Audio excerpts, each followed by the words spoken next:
Pretty much just like anything else, you want to kind of spend a little bit of time prepping your clay. So I've got enough here that I think I'll be able to do several pieces. I've got a couple platters lined out and a couple of bowls that I can make real quick, and then I can show some mugs, some kind of simple cup forms and things like that. Hopefully all within the same group of slabs. When you're getting ready, the shape of your kind of lump of clay here will affect your overall slab shape. So when you're forcing it through the machine, if you have, you know, kind of something that's sort of maybe more rectangular versus a square, kind of oblong, you know, if I put this in through the slab roller like this way, it's going to make a really long, skinny slab. And if I put it through the slab roller this way, it's going to make kind of a short, like wide slab. So if you just kind of depending on the shape of the piece that you're making, that's always something to think about. So for those trays, what I usually like to do, because it's a little unpredictable, like flattening one out, you know, lengthwise, like I might end up a little bit short. So I'll get this slab, you know, more or less like the kind of the overall width of the piece before I put it through the machine. So I make sure that I've got, you know, kind of the width that I need. And then this is a little bit too, this process, just of slab building in general. If you've ever done like sugar cookie cutouts at Christmas time or anything like that, where you kind of, you know, you roll out your big sheet of cookie dough and then you kind of cut your pieces out, and you've got a bunch of dough left over that you just kind of re-roll and recut into new cookies. And this will be like that too, where I'll end up with a bunch of scrap clay. And as long as I kind of try to keep it hydrated while I'm working, or keep it covered, keep it in plastic, or use a spray bottle, the clay is, you know, it's just fine to kind of keep working through the same pile of material. So initially it seems like there's a lot of waste, but there's also a lot of opportunity to kind of reuse it. So I've got my slab kind of set up in the shape that I want. I'm going to put mine through this way, so it'll give me one that's hopefully, you know, I know that it's going to be long enough, and then hopefully it's just, you know, maybe it's just past a little bit wide enough to, you know, make one of those trays.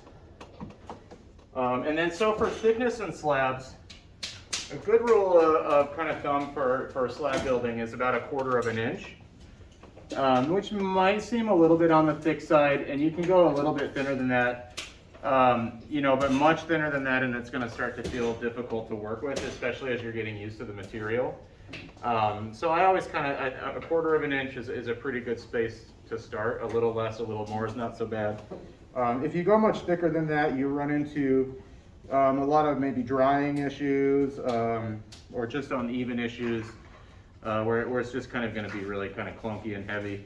And then, you know, if it's thin, it's just, it becomes very just difficult to work with. Not that you can't work very thin, you know, slab building and pinch pots, people sometimes work really, really thin, like paper thin almost.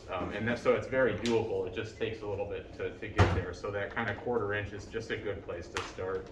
And if it feels heavy and clunky, you know, maybe then just thin them out a little bit, you know, for the next round. So you've got these 2 pieces of canvas on here, and you've got these kind of like, these plastic pointers that have, there's like rulers on the inside of this, and they kind of delineate or dictate the thickness of the slab. So you can see here, I've got mine set at 1/4 inch. And so if I set this for 1/4 inch, it's actually going to end up being just a little less than 1/4 inch, because it's also counting the thickness of this canvas here.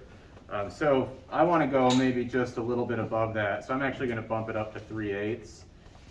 So my slab will be close to 1/4 when it comes out. And then when you got everything kind of set up, I like to start on this end just because I think it's more comfortable to roll it this way, but it's really, it doesn't matter which direction you go, it works fine both ways. But that's just kind of what I think is comfortable. So you're going to leave a little bit out of this side, enough that you can kind of grab onto it. and then, you know, fold it open, and you're gonna sandwich your clay in between the two pieces of canvas. And the main reason why we do that is just to kind of keep it from sticking to all this material. It'll stick to this a little bit, but it'll stick to this a lot of it. And you know, it's not the end of the world if it happens, but it's really just kind of a pain to clean. So the canvas just makes it release really nice. One thing that you might run into is this slab is maybe an inch thick, and I'm trying to smash it down into about 1/4 of an inch. So it's got, you know, I've got quite a bit of like force to put it through. Sometimes if it feels really, really hard to push the clay through this, start with just, you know, maybe I thin this down just a little bit, because if you try to, like if I were to try to put that piece of clay through here, I wouldn't be able to do it. It's just, you know, too much muscle power to kind of force that material through this small of a gap.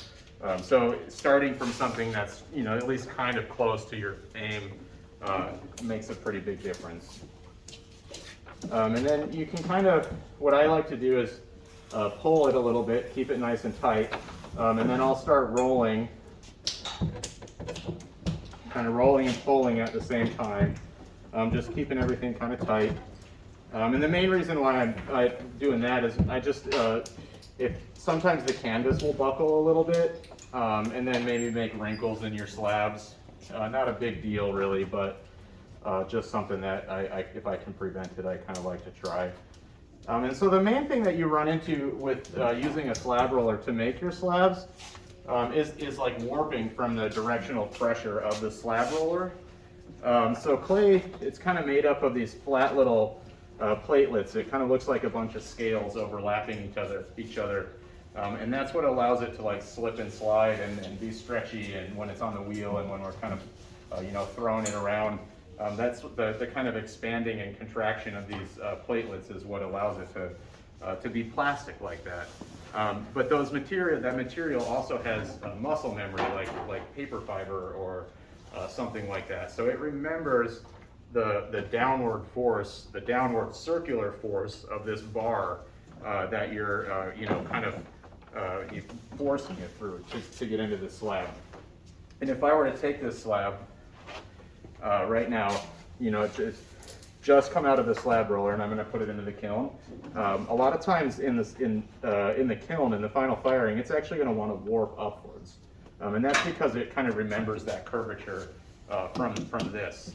And that's something that's especially true for flat pieces, but you may even run into problems with, you know, if you're slab building like some of the bowls that I'm going to show in a second. I have had some warping issues with that stuff too.